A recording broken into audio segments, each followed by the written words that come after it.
So hello everyone, स्वागत करता हूं एक और न्यू वीडियो में।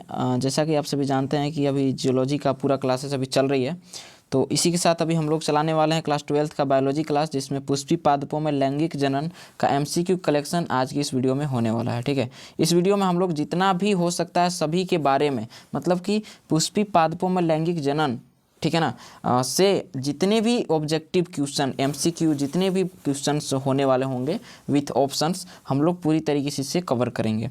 और इतना ध्यान रखिएगा कि इस चैप्टर से जितना मैं बताने वाला हूँ इससे अलग नहीं पूछने वाला है। ठीक है, तो वीडियो के लास्ट तक बने रहना है। चैनल पर नए हो तो सब्सक्राइब कर लीजिएगा। बायोलॉजी के लिए भी और अन्य मॉडल पेपर्स जो अभी आने वाला है, मॉडल्स पेपर का भी सोल्यूशन आपको इस चैनल पर मिल जाएगी। चलिए स्टार्ट करते हैं। देख सकते हैं यहाँ पे sexual reproduction in flowering plants, मतलब पुष्पी पादपों में लैंगिक जनन। ठीक है, इसमें से आपको हम 99% कह सकते हैं कि इससे बहुत सारे क्वेश्चन आपको टकर जाएंगे। ठीक है, अगर इस चैप्टर से क्वेश्चन पूछेगा तो देखिएगा। पहला यहाँ पे दिया हुआ है प्रश्न कि पौधे का ऐसा कौन सा भाग है जिसमें एक के अंदर दूसरी पीढ़ी पाई जाती है। ठीक है, तो इसके अंदर एक बीज होता है। क्या होता है? बीज। बीज जो है इसके अंदर दूसरी पीढ़ी भी क्या होती है? पाई जाती है। Colour change. ठीक है, ठीक है ना, बीज। इसका करेक्ट आंसर क्या हो जाएगा? बीज। ध्यान दीजिएगा। नेक्स्ट, अगला, अंड जो होता है उपकरण में क्या होती है, मतलब जो अंड होता है उस अंड में क्या होता है। तो देख सकते हैं यहाँ पे ऑप्शन आपको मिल रहा है। अंड है, अंड व ध्रुवीय केंद्रक है, अंड व प्रतिव्यासांत कोशिकाएं हैं। लेकिन यहाँ पे इसका जो करेक्ट जो आंसर हो जाएगा वो हो जाएगा आपका अंड व सहायक कोशिकाएं। इसमें जो आंसर है इसके चक्कर में नहीं पड़ना है, हम आपको करेक्ट यहाँ से क्लियर मतलब कर करके आपको देने वाला है। चलिए ग्रीन कलर मैंने सेलेक्ट कर लिया। यहाँ पे क्या हो जाएगा आपका? अंड व सहायक कोशिकाएं हो जाएगी। तीसरा है कि परिवर्धनशील भ्रूण द्वारा, ठीक है ना, परिवर्धनशील भ्रूण द्वारा भ्रूण पोष का उपभोग किसके बीज में होता है। ठीक है ना, मतलब कि परिवर्धनशील भ्रूण द्वारा भ्रूण पोष का उपभोग किसके बीज में होता है। ठीक है, तो इसके लिए आपका करेक्ट आंसर हो जाएगा यहाँ पे मटर। क्या हो जाएगा? मटर। चलिए आगे, अनावृत बीजी भ्रूणपोष होता है। जो अनावृत जो बीजी जो भ्रूणपोष होता है वो क्या होता है? अगुणित होता है कि द्विगुणित होता है कि त्रिगुणित होता है कि चतुर्गुणित होता है। ठीक है, तो चौथा का आपका होता है अगुणित। क्या होता है? अगुणित। आगे बढ़ो। यहाँ पे है कि लीची का खाया जाने वाला भाग क्या कहलाता है, मतलब लीची जो होता है उसको कौन से भाग को हम लोग जो है खाते हैं। ठीक है, तो उसको हम लोग बीज चोल को खाते हैं। किसको खाते हैं? बीज चोल। ठीक है, इसके बीज चोल को हम लोग क्या करते हैं? खाते हैं। अगला प्रश्न है हमारे पास रैफी। रैफी है, क्या चीज़ है? रैफी। ठीक है, तो रैफी जो है यहाँ पे आप देख सकते हो कि बीजांडावृत, ठीक है, बीजांडावृत के द्वारा बना हुआ जो उभार है उसी को हम लोग रैफी कहते हैं। ठीक है, इसमें अगला है, निम्न में असत्य फल किससे बनता है, मतलब कि असत्य फल जो है किससे बनता है। ठीक है, तो मतलब कि गलत फल। एक होता है ना फल, तो फल करेक्ट जो जिस पौधे का है वो बन गया, लेकिन कुछ उल्टा सीधा बन गया, मतलब। ठीक है ना, तो इसमें कौन सा हो जाएगा आपका? पुष्पासन। ठीक है, किससे बनता है? पुष्पासन से। द्विनिषेचन का परिणाम क्या होता है? द्विनिषेचन का परिणाम क्या होता है? तो द्विनिषेचन जब होगा तो भ्रूण पोष का निर्माण होता है। ठीक है, इसके बाद आगे कि पराग नलिका के, ठीक है, पराग नलिका के बीजांड द्वार से बीजांड काय में प्रवेश क्या कहलाता है। ठीक है, तो इसका कहलाता है आपका मीजोगेमी। क्या कहलाता है? मीजोगेमी। चलिए आगे बढ़ते हैं क्वेश्चन नंबर 10 की ओर। आवृत बीजियों में सबसे सामान्य प्रकार का बीजांड क्या होता है, मतलब कि आवृत बीजी जो होते हैं उसमें सबसे सामान्य प्रकार का बीजांड जो है क्या होता है। तो इसमें आपका पाया जाता है एनाट्रोपस। क्या पाए जाएंगे? एनाट्रोपस। जब एक भ्रूण कोष में भ्रूण की संख्या एक से अधिक होती है तब उस स्थिति को हम लोग क्या कहते हैं। ठीक है, जब एक जो मान लीजिए कोई एक भ्रूण कोष है उसमें भ्रूण की संख्या एक से अधिक हो जाए तब उस स्थिति को जो है हम लोग क्या बोलते हैं, तो उसको हम लोग कहते हैं पोलो एम्ब्रियोनी। क्या कहते हैं? पोलो एम्ब्रियोनी। चलिए नेक्स्ट, अगला है कि हाइपेथेंडियम, ठीक है ना, हाइपेथेंडियम पुष्पक्रम पाया जाता है। ये किस में आपका पाया जाएगा?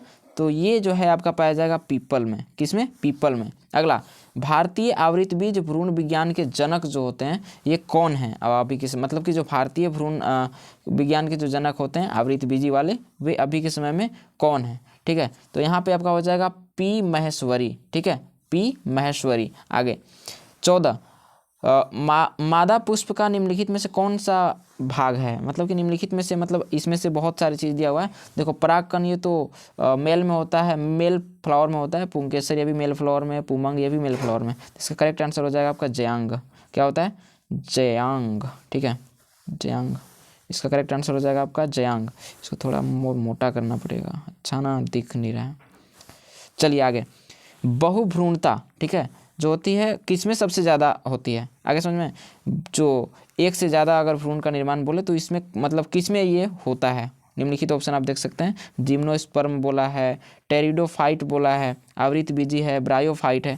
तो इसका जो है आपका करेक्ट आंसर हो जाएगा जिम्नोस्पर्म का करेक्ट आंसर क्या है, जिम्नोस्पर्म। आगे बढ़िए, सामान्यतः एक परिपक्व व निषेचित बीजांड में N 2N या 3N, ठीक है ना, N 2N या 3N स्थिति मिलता है, ठीक है, क्रमशः किस में आपको ये मिलेगा, सामान्यतः एक परिपक्व व निषेचित बीजांड में N 2N ये स्थिति आपको किस में मिलता है, ठीक है।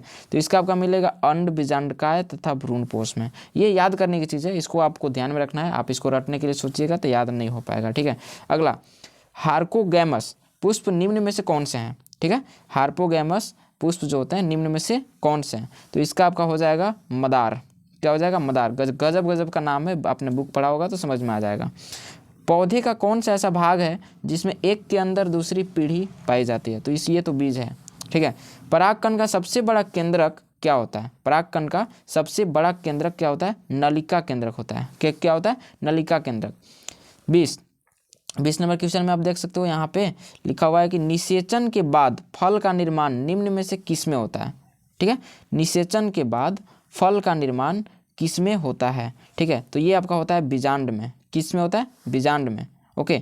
चलिए आगे हम लोग बढ़ते हैं। यहाँ पे आप देख सकते हैं, यहाँ पे लिखा हुआ है 21 नंबर क्वेश्चन कि स्वपरागन का दुर्गुण है, मतलब कि स्वपरागन कराएंगे तो कौन सा ऐसा चीज़ है जो दुर्गुण है, मतलब वो अच्छा नहीं है एक तरीके से, है ना, स्वपरागन का दुर्गुण है। तो इसमें डाइकोगेमी हो जाएगा इसका करेक्ट आंसर, ठीक है।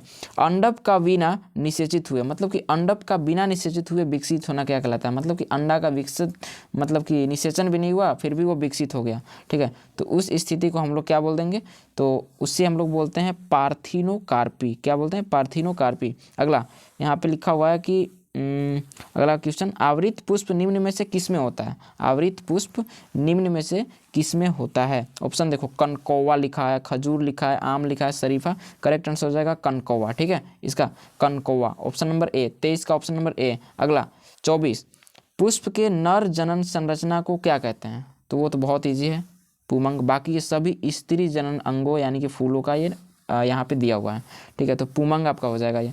पुष्प के मादा जनन अंग को क्या कहते हैं, तो उसको जयांग कहते हैं। अब समझ में आ गया, नर वाले को पुमंग और इसको क्या कहते हैं, जयांग कहते हैं। पुंकेसर कितने भागों में जो होता है बटा होता है, ये बहुत इंपॉर्टेंट है एग्जाम के दृष्टिकोण से, ठीक है। पुंकेसर कितने भागों में बटा होता है, तो ये आपका बटा होता है 2 भागों में। कितने भागों में, 2 भागों में। लघु बीजाणुधानी की सबसे आंतरिक परत कौन सी होती है, ठीक है, लघु बीजाणुधानी की सबसे आंतरिक जो परत होती है वो क्या होती है, वो होती है टेपिटम, वो क्या होती है, टेपिटम।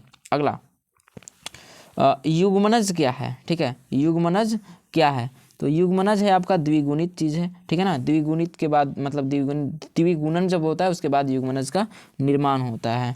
अगला, हवा के द्वारा परागित होने वाले फलों को हम लोग क्या बोलते हैं, ठीक है, हवा के द्वारा परागित होने वाले फलों को हम लोग क्या बोलते हैं, हवा को। बहुत ईजी है, यहाँ पे कीट परागित बोला है, तो जो कीट से परागित होगा उससे कीट परागित बोलेंगे, हवा से होगा उसको हवा परागित नहीं, साइंस में उसको वायु परागित कहते हैं, ठीक है। तो हवा वाले में कन्फ्यूजन में नहीं मारना है आपको।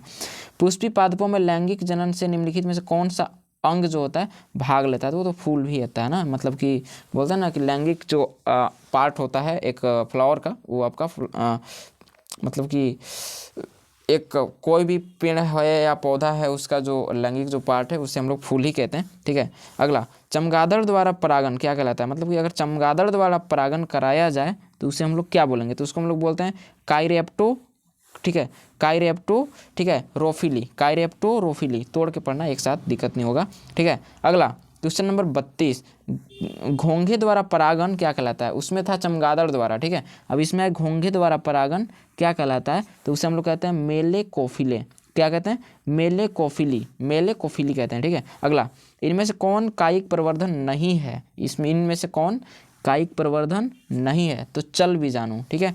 निम्नलिखित इनमें से किसका पुष्पासन खाया जाता है, मतलब कौन सा ऐसा चीज़ है उसका पुष्पासन जो है हम लोग खा लेते हैं। निम्नलिखित यहाँ देखिए नाम दिया हुआ है, इसमें से आपको हम लोग इसमें से किसका पुष्पासन हम लोग खाएंगे, इसका सेब का जो होता है ना पुष्पासन को हम लोग खाते हैं।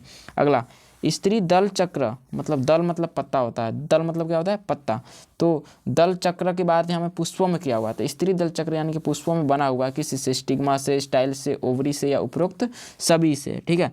तो इसका करेक्ट आंसर हो जाएगा आपका उपरोक्त सभी से, ऑल ऑफ दीज, मतलब स्टिग्मा से भी, स्टाइल से भी, ओवरी से भी। नेक्स्ट, वायु परागन किसमें नहीं होता है, ठीक है, मतलब वायु द्वारा परागन इसमें जो होता है नहीं होता है, तो कौन सा ऐसा है, एक सेकंड, सेल्विया, सेल्विया जो है इसमें ये नहीं होता है।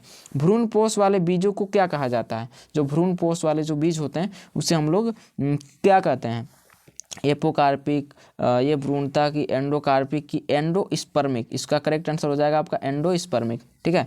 चलिए आगे, किस फल का बीज चोल खाया जाता है, किस फल का बीज चोल खाया जाता है। ऐसे आपको एक ही चीज़ याद नहीं रखना है, हर एक जगह पे ऑप्शन चेंज होते रहते हैं, बट यहाँ पे आपका इस ऑप्शन के हिसाब से, मतलब जायफल, लीची, शरीफा, उपयुक्त सभी, तो यहाँ पे हम लोग लीची का बीज चोल को क्या करते हैं, खाते हैं। आवृत बीजी पौधों के भ्रूणपोष में गुणसूत्रों की गुणसूत्रता क्या होती है, ठीक है, देखो ध्यान से, आवृत बीजी के